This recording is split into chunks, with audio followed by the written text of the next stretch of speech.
সেই কমেন্টসটা হলো কোন এক শুভাকাঙ্ক্ষী লিখছেন, আপু আসসালামু আলাইকুম, আমার লিঙ্গটা একটু দুর্বল, শক্ত হয় না, কিন্তু আমার প্রবল ইচ্ছা করে। আমার বয়স 50, কি করলে শক্ত করতে পারবো জানাবেন কি আপু? দেশের এবং প্রবাসের ভাই বোনদের প্রতি সালাম। আসসালামু আলাইকুম, আমি প্রভাষক ডাক্তার রিক্তা পারভিন, হোমিওপ্যাথি এবং আয়ুর্বেদিক চিকিৎসক। আজকে খুব সুন্দর একটা কমেন্টস আসছে, যে কমেন্টসটা অনেকেই বলে থাকে, মানে এখন প্রায় যৌন অক্ষমতার পুরুষ রোগী শুধু একটা কথাই বলে, আমার লিঙ্গ শক্ত হয় না, কি করে শক্ত করব। এটা 21-22 বছরের ছেলেও বলে, মধ্যবয়সীও বলে, আবার বয়স্করাও বলে। ধন্যবাদ ভাইয়া সুন্দর একটা কমেন্টস করার জন্য। একই কমেন্টস অনেকেই করে থাকে। আমি মানে বুঝতে পারি না যে পুরুষ ভাইয়েরা, ছোট, মধ্যবয়সী এবং বয়স্ক ভাইয়েরা লিঙ্গের উপরে এতটা জোর দিচ্ছে এখন, যে তাদের ধারণা যে লিঙ্গ যদি বড় হয়, শক্ত হয়, মোটা হয়, তাদের পার্টনার, তাদের স্ত্রীরা খুব খুশি হবে এবং নিজেকে অনেক মানে গর্ব মনে করে যে এটা বড় হওয়া, লম্বা হওয়া, মোটা হওয়া অনেক গর্বের, সেক্সুয়াল দিক থেকে এটাই মনে করে। কিন্তু আসলে না, লিঙ্গ আসলে এমনি এমনি তো আর নরম হয়ে যায় না, আর আর এমনি এমনি কিন্তু শক্ত হয় না, এর পিছনে তো কারণ আছে। আবার যখন যৌবন ছিল, যৌবন প্রথম শুরু হয়, তখন তো এটা হয়নি, এটা তো আস্তে আস্তে হতে থাকে। বয়স যাচ্ছে, বিভিন্নভাবে যৌন অত্যাচার করছে, তারপরে তো এটা হচ্ছে। তো আমাদের আগে জানতে হবে যে আসলে লিঙ্গের ভিতর কি থাকে। লিঙ্গের ভিতর কিন্তু কোনো হাড় বা কোনো বোন থাকে না, থাকে কি, থাকে শুধু মাংস এবং রক্তনালী। এই রক্তনালীর ভিতর দিয়ে যত রক্ত সঞ্চালিত হবে বা চলাচল করবে, লিঙ্গ তত শক্ত হবে বা উত্থান হবে এবং মোটা হবে। তো যখন সেক্সের ইচ্ছা হয়, সেক্সের ইচ্ছাটা হয় কিন্তু নার্ভের থেকে, ব্রেনের থেকে।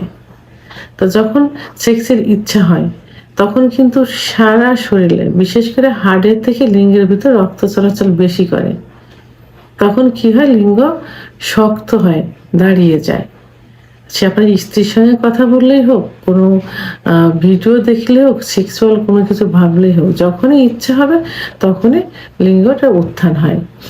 যখনই এই রক্ত চলাচল কমে যাবে, যেমন এই ভাইটা বলেছে যে তার প্রবল ইচ্ছা হয় কিন্তু লিঙ্গ শক্ত হয় না, অর্থাৎ তার ইচ্ছাটা ঠিকই হচ্ছে কিন্তু রক্ত চলাচলটা হচ্ছে না।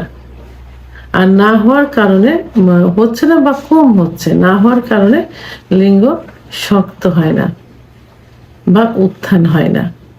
তাহলে রক্ত চলাচল সাধারণত দেখা যায় যে অতিরিক্ত হস্তমৈথুন, অতিরিক্ত বিস্ময় ঘর্ষণ দিয়ে বীর্যপাত, অতিরিক্ত স্বপ্নদোষ, বিশেষ করে পুরুষের যে হরমোন থাকে, সেক্সুয়াল যে হরমোন থাকে, টেস্টোস্টেরন হরমোন কমে গেলে এই সমস্যাটা হয়, অর্থাৎ উত্থানজনিত আমার যৌন অক্ষমতায়, যৌন অক্ষমতার একটা পার্ট কিন্তু উত্থানজনিত সমস্যা।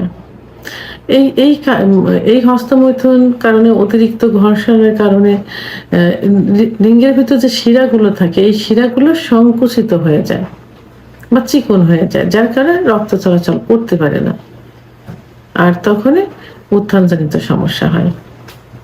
তাহলে এর থেকে পরিত্রাণ পাইতে হলে কি করতে হবে? অবশ্যই একজন ডাক্তারের, অভিজ্ঞ সম্পন্ন ডাক্তারের শরণাপন্ন হতে হবে। ডাক্তার কি করবেন, কিছু পরীক্ষা নিরীক্ষা দিবেন, যেমন হরমোন পরীক্ষা দিবেন, কিছু ব্লাড টেস্ট দিবেন। দেওয়ার পরে এটা বোঝা যাবে যে কেন হচ্ছে না। নর্মালি কেন হচ্ছে না এটা আমরা বুঝতে পারছি যে লিঙ্গের শিরাগুলো সংকুচিত হয়ে গেছে এবং হরমোন কমে গেছে। তো এই কারণে এই সমস্যাটা হচ্ছে। আর ডাক্তারের কাছে গেলে পরীক্ষা করলে আবার কনফার্ম হওয়া যাবে এবং সেইভাবে চিকিৎসা দিলে এটা আবার আগের মতো হয়ে যাবে। কিছু খাবারের ওষুধ, বিশেষ করে হোমিওপ্যাথি চিকিৎসার মাধ্যমে এইটা চিকিৎসা কিন্তু সব থেকে পারফেক্ট চিকিৎসা হয়। ওষুধের মাধ্যমে কি করতে হবে, শিরাগুলো প্রসারিত হয়ে যাবে, হরমোন বৃদ্ধি পেয়ে যাবে, কিছু খাবারের ওষুধ এবং কিছু ব্যবহারের ওষুধ যেটা গরম পানির ভিতর দিয়ে সেই দিতে হবে, অথবা হালকা ম্যাসেজ দিতে হবে। দিলে কি হবে, শিরাগুলো আবার প্রসারিত হবে, লিঙ্গের ভিতর দিয়ে রক্ত চলাচল শুরু হবে, অর্থাৎ রক্ত সঞ্চালন শুরু হবে। তখনই এই উত্থানজনিত সমস্যার সমাধান হয়ে যাবে। এই জন্য কখনোই ওইভাবে বলা যাবে না, এটাকে খুব মানে নর্মাল ভাবা যাবে না যে শক্ত হয় না, কি করে শক্ত করব। এটা কোনো মেডিকেল ভাষা হলো না। মানে কেন এই সমস্যা হচ্ছে, কিভাবে সমাধান করা যায়। তো ভিডিওটি সম্পর্কে যদি কোনো মতামত থেকে থাকে অবশ্যই কমেন্টসের মাধ্যমে জানাবেন। আর ভিডিওটি ভালো লাগলে লাইক, কমেন্ট, সাবস্ক্রাইব করে আমার সঙ্গে থাকুন। আল্লাহ হাফেজ।